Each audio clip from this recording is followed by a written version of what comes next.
Hello and welcome to Views on News. I am Jawad. Tehami. Pakistan has expressed the desire of peaceful relations with India and the resolution of all the burning issues, including the Kashmir dispute, through dialogue. Pakistan's Prime Minister Shehbaz Sharif, in his interview with Al Arabiya, said, let me quote, that my message to Indian Prime Minister Modi is that let us sit down on the table and have serious and sincere talks to resolve our burning issues like Kashmir. And he also highlighted the flagrant human rights violations that are underway on the part of Indian authorities and Indian occupying forces over there in Indian illegally occupied Jammu and Kashmir. The Prime Minister in his interview also highlighted the persecution of minorities, especially Muslims in India, also saying that India must stop this persecution of minorities, particularly Muslims, to give a message to the world that the country was ready for talks, unquote. Now, this is not the first time that Pakistani authorities have expressed this desire of peaceful relationship with India and the resolution of all the outstanding issues through dialogue. But there hasn't been any response from Indian side, especially after the BJP took the reins of power back in 2014, and the relationship between Pakistan and India had been on a virtual standoff. Rather, Indian authorities had been giving provocative statements and hurling baseless and unfounded allegations towards Pakistan. There is another element to this particular relationship, the third-party mediation in the resolution of all the outstanding issues between Pakistan.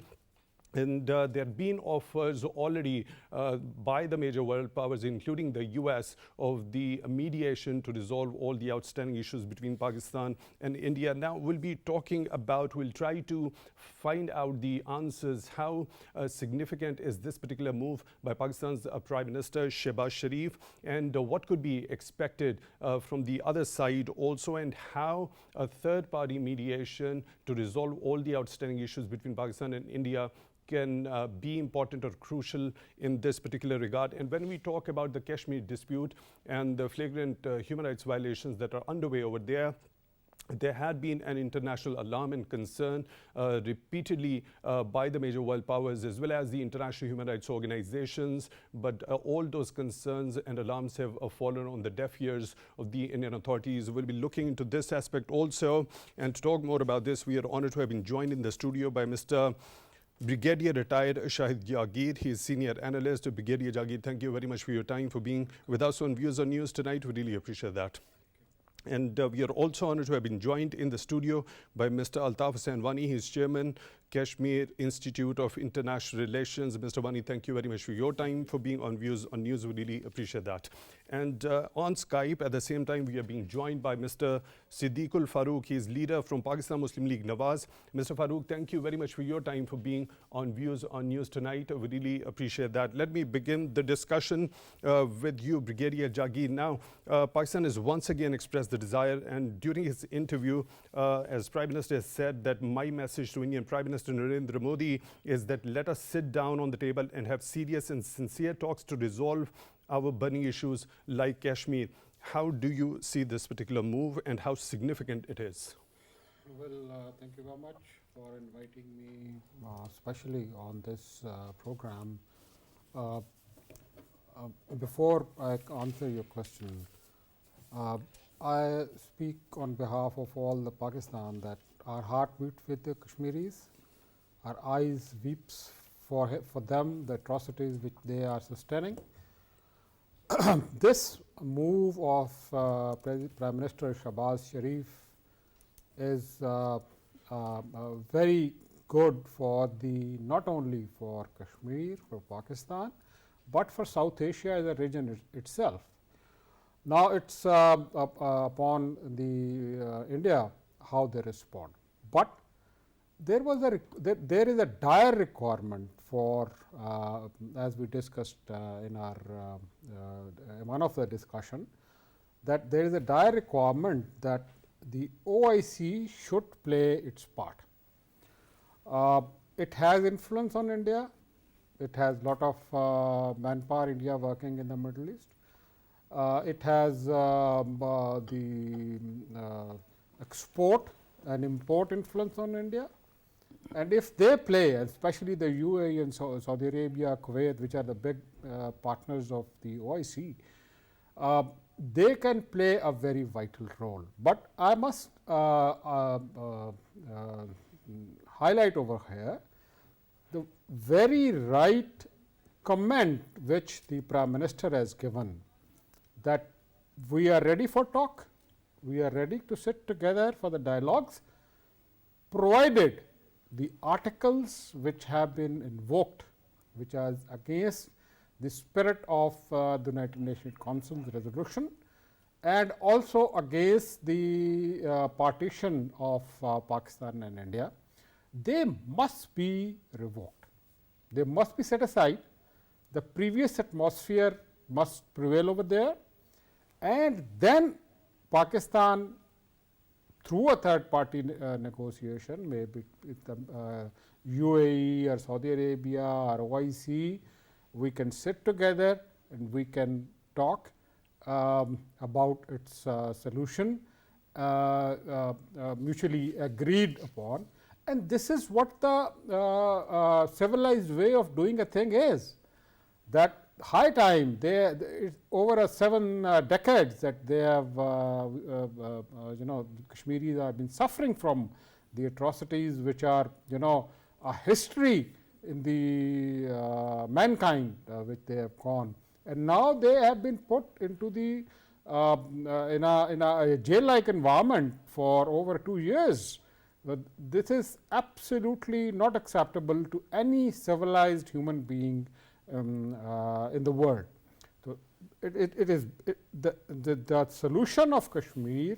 Pakistan has always been ready for a third party negotiation, but it is India which is always putting it aside. I'll come to this particular point. Please hold your thought over there. Mr. Wani, how crucial is dialogue between Pakistan and India when it comes to Pakistan's desire of peaceful relations with India, but on the condition very categorically enunciated by Prime Minister that the illegal actions of India, especially of 5th of August 2019, must be reversed, and the Kashmiris should be given their right of self-determination as per the UN resolutions and as per their aspirations?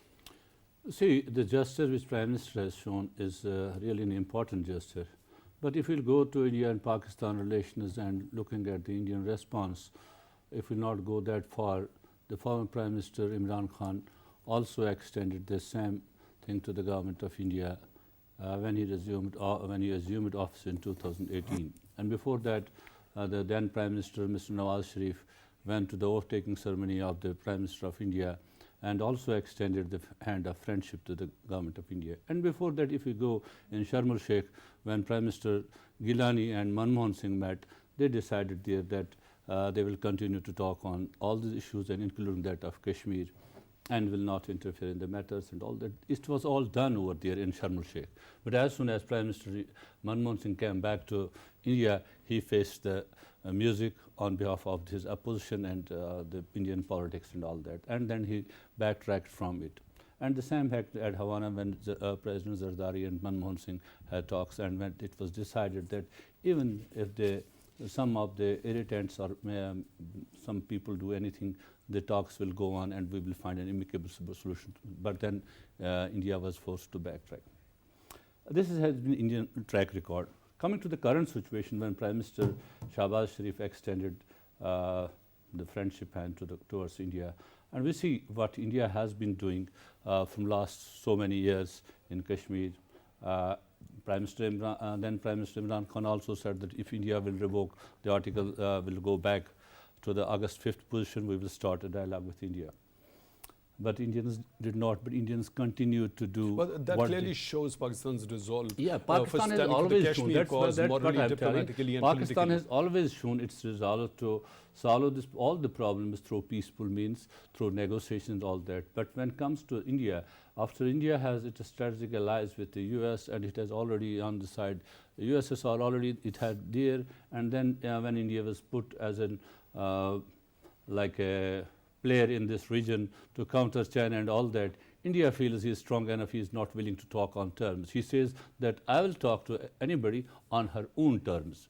That has been the mindset of the current regime of India. That's the hegemonic That is the mindset. hegemonic design of India. They also, you have currently seen that when China has something in Bhutan to try to have close relations with Bhutan, then the Indian defense minister swing in, he said, no, Bhutan cannot do these things without taking the India into confidence. So they are involved in everywhere, in Pakistan, in terrorism and all that. Claiming itself to be the largest democracy in the world.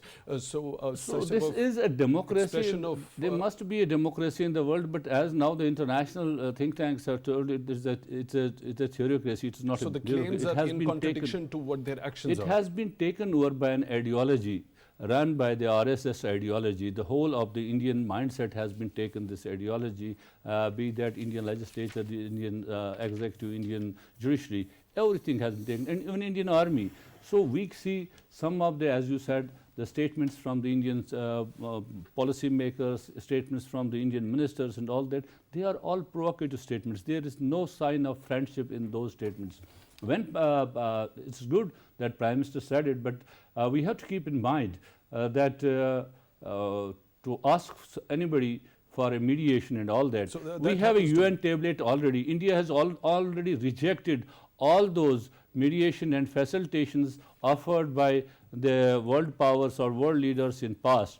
And so asking somebody to facilitate this, I don't think we have a UN tablet for it, and we can talk to them on that tablet, and we can talk. Mr. Wani, I'll come to this point of the third-party mediation when it comes to Pak-India ties. Mr. Siddique Farooq, now this particular expression of the desire of peaceful relations with India and the resolution of all the burning issues through dialogue. So what are the expectations here in Pakistan, the part of Pakistani authorities from the other side of the border?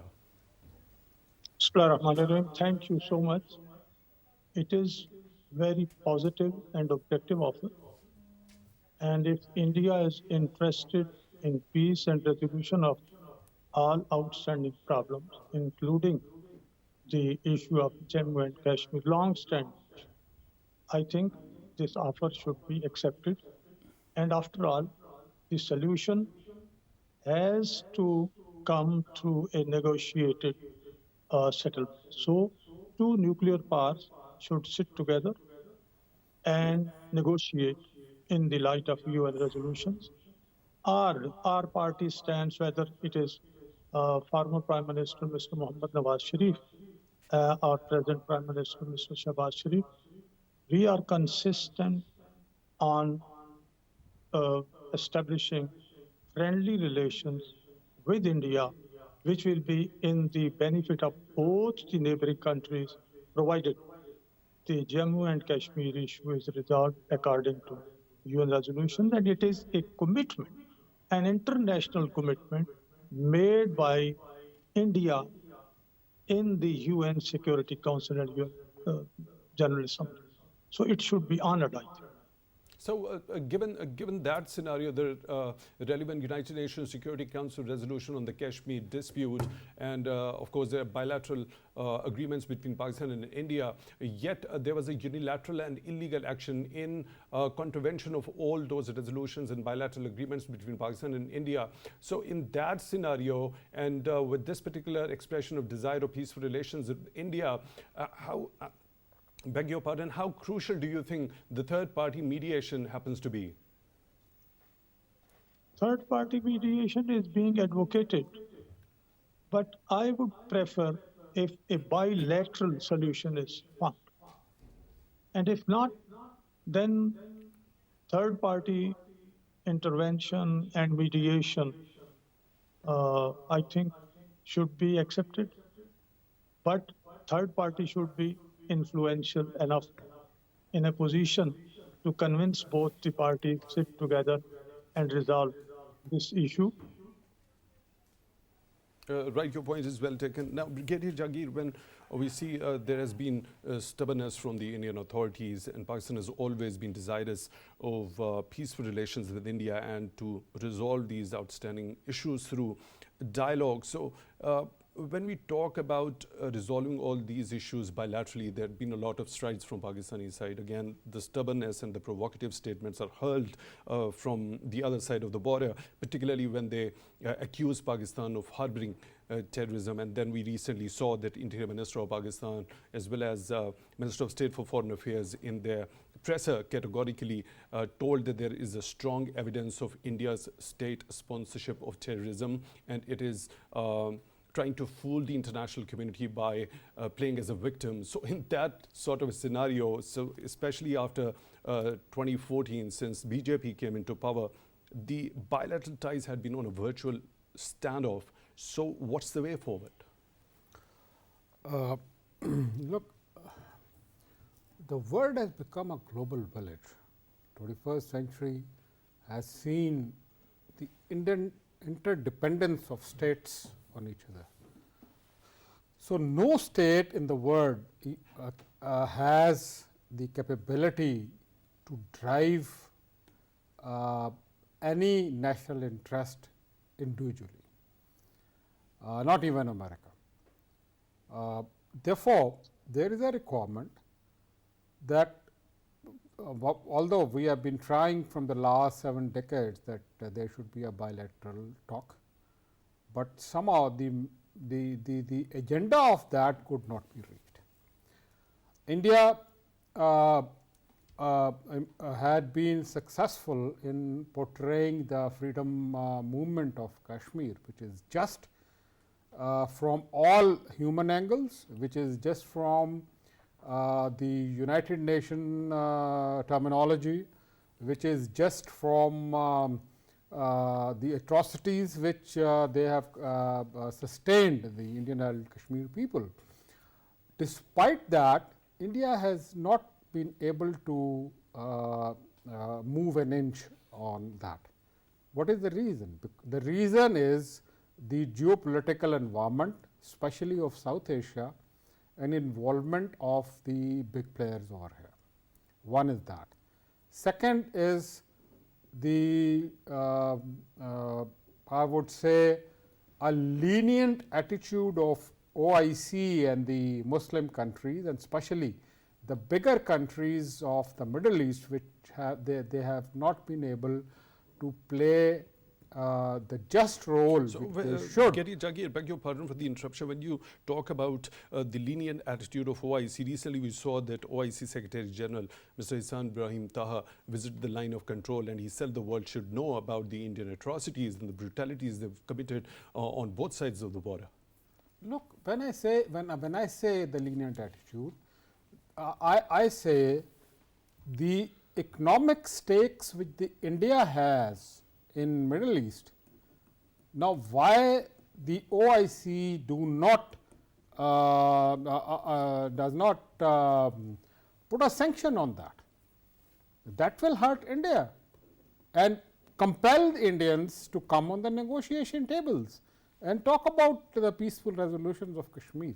You talk of IT sector, you talk of labor sector, you talk of the export, Indian export to the Middle East. If they have a big stakes, Middle East has a big stake and India has a big stake in the Middle East. So, where the interests are aligned, you are always listen to both the parties listen to each other.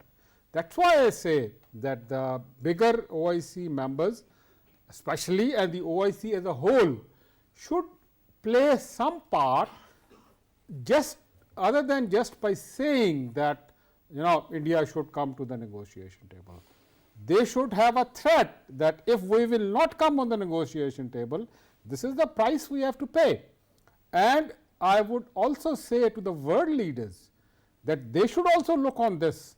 Just by condemning what is happening in the Kashmir, they should move forward, and they should be the one who should be telling to Indians that look, if you do not resolve, this is the price which you pay, like they are doing with the Russians.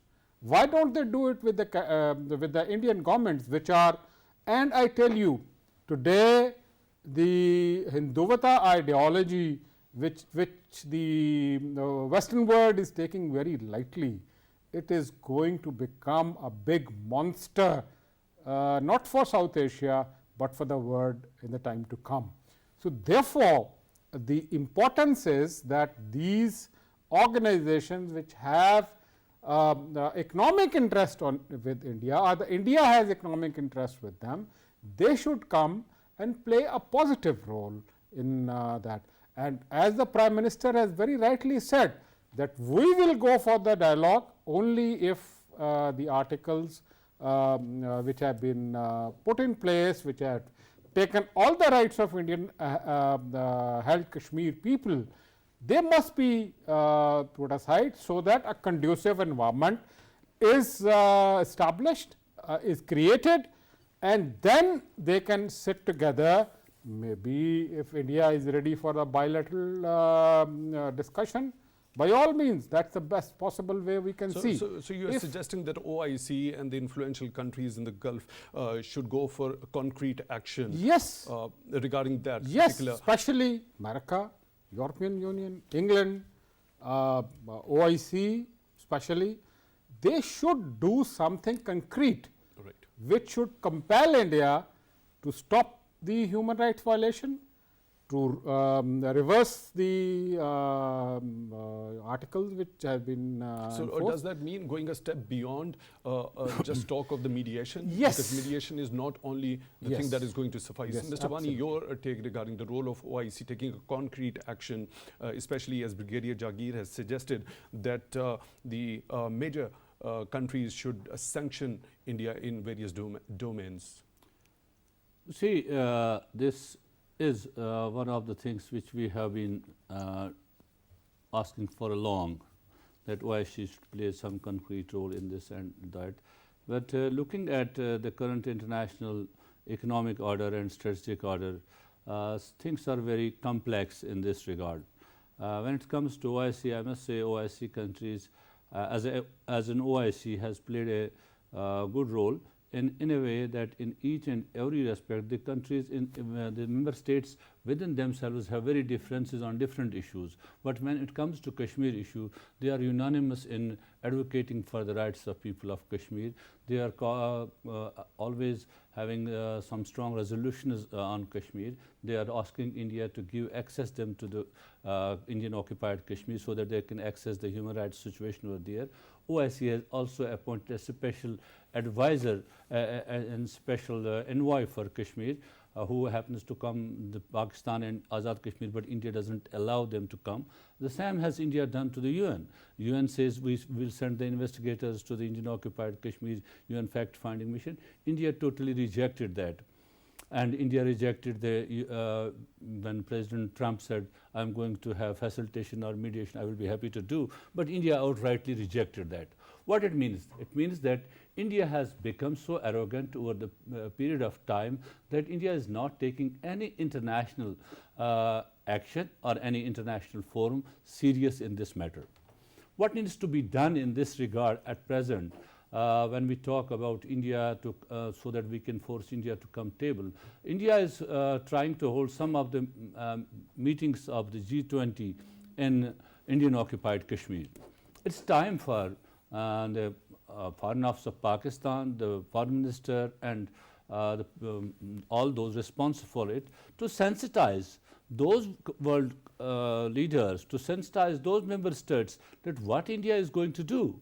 How can India hold this and showcase the normalcy while putting 900,000 troops armed with total impunity and giving them the license to kill the people, and on the other hand showcase the normalcy to the international leaders that the Kashmir is very much normal now after the abrogation of Article 370 and 35A, because India has already changed the political landscape in Kashmir through demographic changes, through making delimitations of assembly segments, and it's also changing now the religious landscape in Kashmir through all legislations and taking all the land of the people and all these things. So at this time, I think our Foreign Office has a responsibility The most important responsibility this time is for the whole year, we have to sensitize the international world, those G20 countries,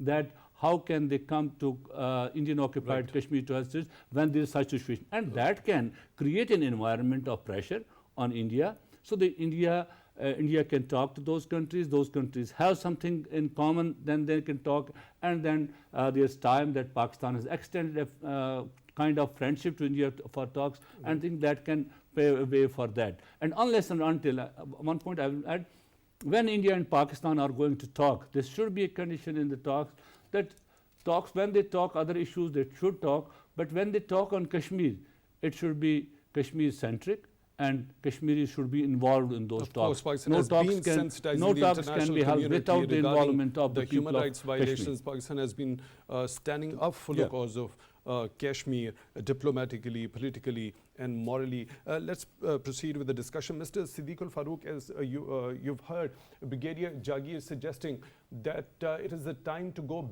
a step beyond the talk of mediation and the role of OIC in this regard, and the major Muslim countries in this regard happen to be very crucial in order to sanction India in certain domains.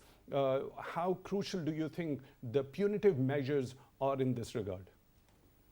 Punitive measures is a must, but if it is implemented, it is translated into action.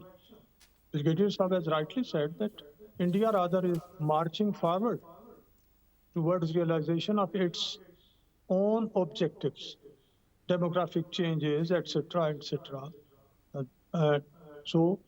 And it is not taking serious other countries and their pressure.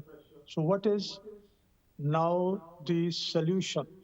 How can we get occupied Kashmir, Kashmiris to be given their right of self-determination? So first of all, I think we have to put our own house in order. We have to improve our economy. We have to be more democratic.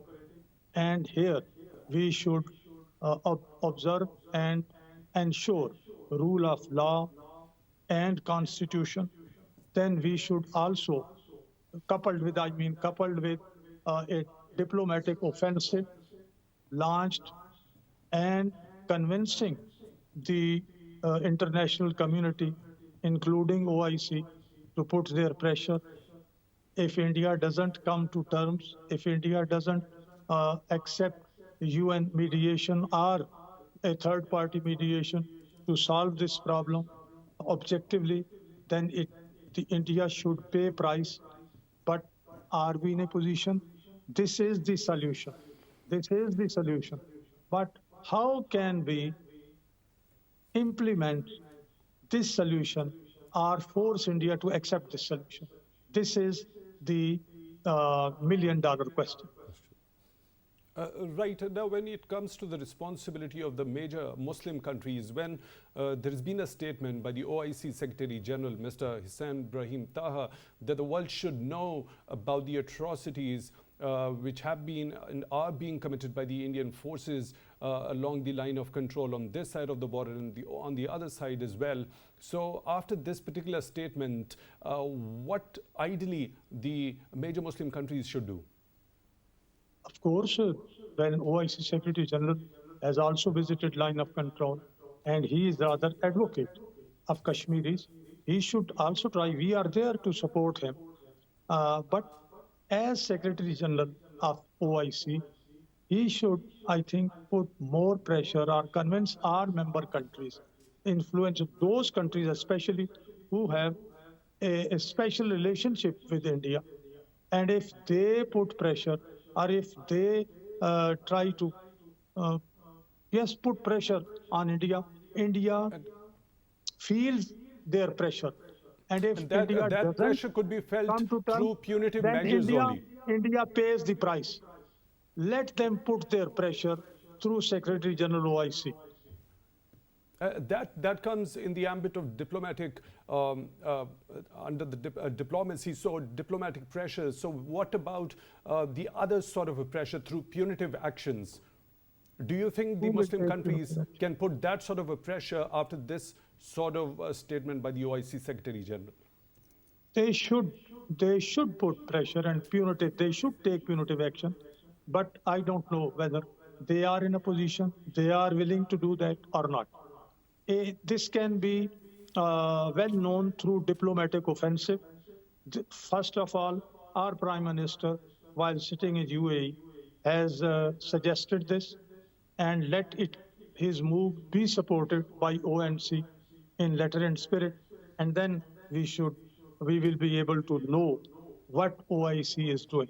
And if OIC and other influential countries, superpower, is not supporting us, then I think this objective won't materialize. I'm afraid.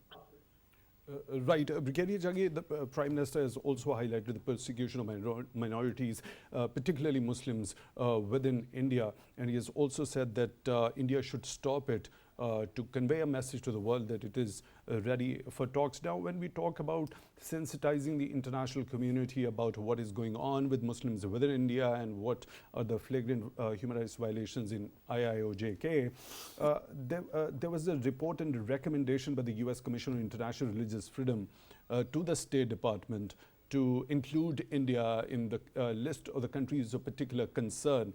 So, when we talk about the role of Pakistani authorities in sensitizing the international community, the world knows it well.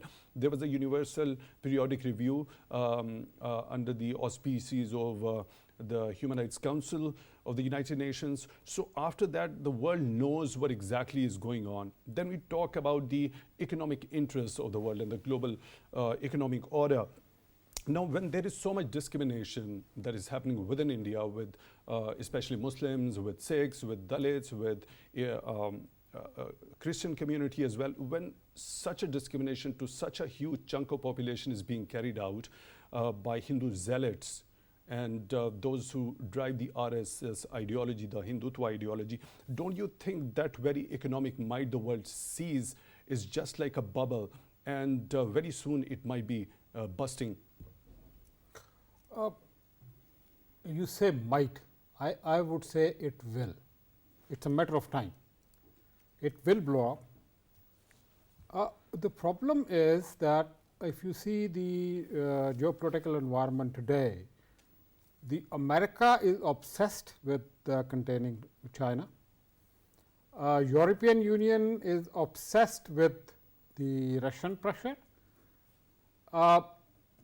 Technology is somehow in the hands of these two organizations.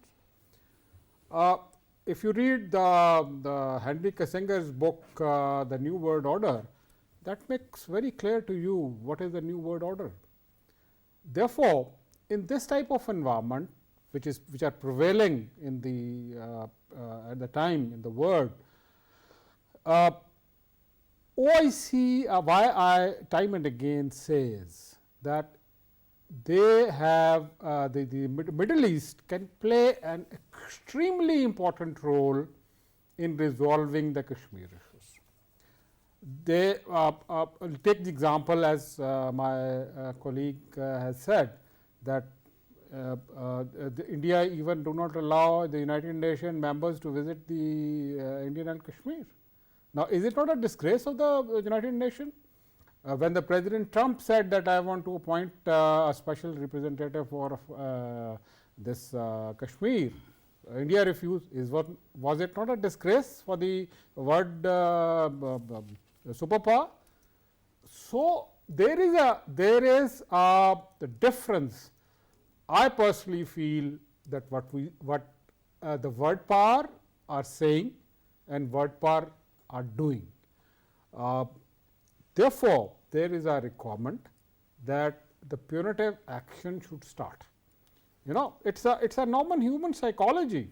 If one does not listen to the others, being part of a family or a part of a team or part of a organization or part of a world order, then it is the job of the people, those who are driving the world order, put him on the track. And what are the means for that? Is the punitive action. May it be political blockade, may it be economic blockade, may it be military equipment blockade, may it be blockade of highly sensitive technology transfer.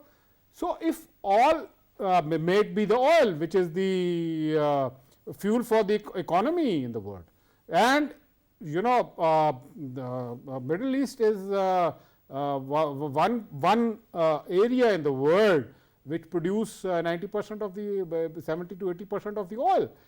Then is the blockade on the human workforce which works in the Middle East. Now, they can always put slowly and gradually restrictions on that. Then is the export which comes from the Middle East countries to India, okay, and from the India which it exports to the Middle East. Now, the import and export is on the mutual terms, you know. So, if you are interested, if we are interested as a Middle East people to resolve the Kashmir issue, these are the things which need to be done by the world leaders and especially by the. So, you compel them to come on the negotiation table, talk out the thing, and every dispute is resolved always on the table. So, after all these actions are taken by the Middle Eastern countries, how soon do you think the economic might of India is doomed to bust? I will, you know, cannot predict about it, but I would say that the moment the economic sanctions by the Middle East is put on the Indians, now that will be the time that India will come to the negotiation table. Right. Mr. Wani, I'll take your view on this particular thing. Mr. Siddique Farooq has to add something. Mr. Siddique Farooq, please go ahead. Brigadier Saab and other colleagues are suggesting something very positive and effective. Punitive action. It is a genuine wish of all of us. But how it will come through? When India is rejecting even the pressure or demand made by United States, a superpower, other countries, international fora, then I think it may take decades for the realization of this very genuine wish of ours. Thank you. Right, Mr. Wani, your take, what do you have to say? See, Siddique Farooq Saab rightly pointed out that what Brigadier Saab is talking about, it's what we all have been talking for a long time, that there should be some concrete and punitive action against India, and so that they can come to terms. But we have seen, but we should live in realism and present day atmosphere. But Siddique Farooq earlier said that first of all needs that we should correct our own house and we should be economically so viable so that somebody can listen to us, to our voice, to all these things, and they can add weight to that voice when we say something. See, when we talk of the OIC and other countries should do this and that, they should put punitive actions, these don't look practical under the current circumstances where in the world we are living in. But when we talk about the United Nations, when we talk about the United Nations, so it is their responsibility. Yeah, it is responsibility of the Security Council. It is responsibility of the when it comes to Kashmir and all these things, responsibility of the Security Council. We should time and again. It is the prime responsibility is ours. Prime responsibility is the Pakistan. Prime responsibility the people of Kashmir. They should continue their struggle for that. They should knock those doors. But at the same time, we have seen the changing global order as it is now the economic order. And we in Pakistan in last government we saw that we are now going to Now, economics. when we talk about the economic interests of major world powers that are associated with India. Now, economy is for people and it is run by the people. So when there is such a brutal discrimination going on the part of Indian authorities with other minorities in India, they form a huge chunk of the population of that country. So if they continue to do that with impunity, of course it's going to create some sort of a reaction. We're talking of the moral responsibility. It is the moral responsibility, is the legal responsibility of the people to interfere, to ask the government India to stop these things. But when we talk inversely of the all countries, when we talk of somebody, they have something else to say.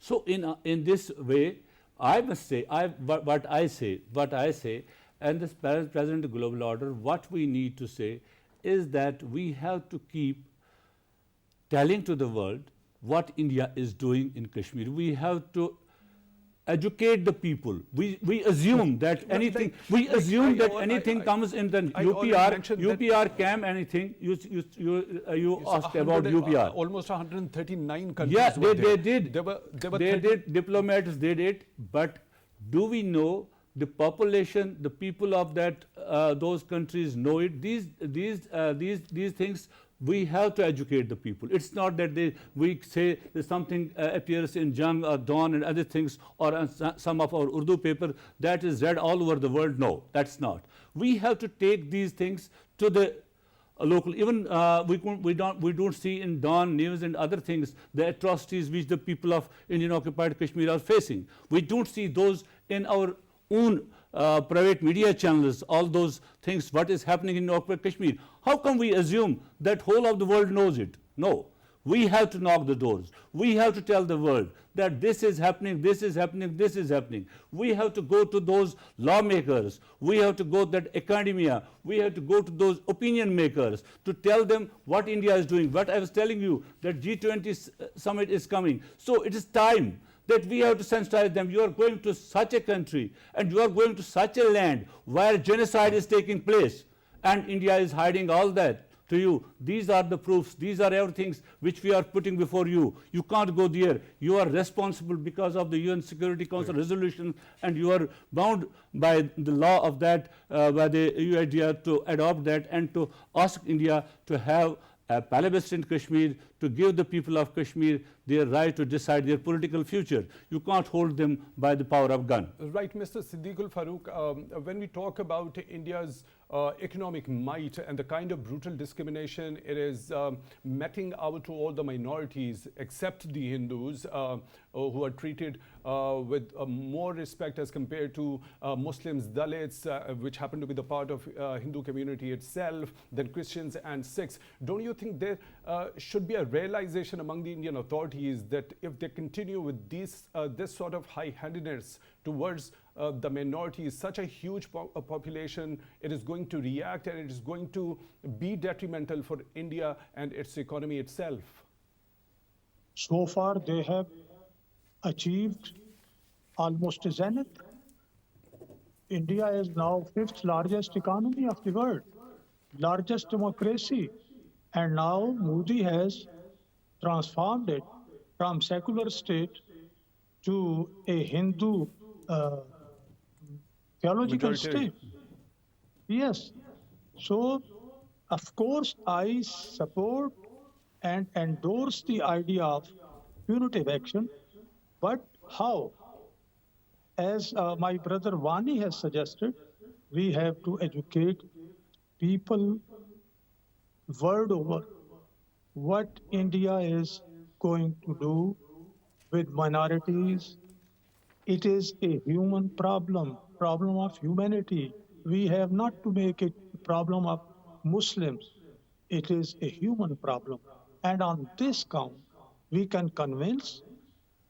And secondly, as I have already suggested, that let us, as Pakistan, be stronger, and we try to become an economic power of at least of this region. Right, Mr. Siddique. Right, Mr. Siddique Farooq, unfortunately we are short of time. Leader for Pakistan Muslim League Nawaz, we really appreciate for joining us on Skype. We were honored to have been joined in the studio by Brigadier Retired Shahid Jagir, Senior Analyst. Brigadier Jagir, unfortunately we are short of time. I can understand that you have a point to make. And Mr. Altaf and Wani, Chairman, Kashmir Institute of International Relations. I just want to say that which is the country which is hurting most Pakistan economically? It's a food for thought. Right. With that thought, we come to end of today's Views on News. Till the next one, take good care of yourselves.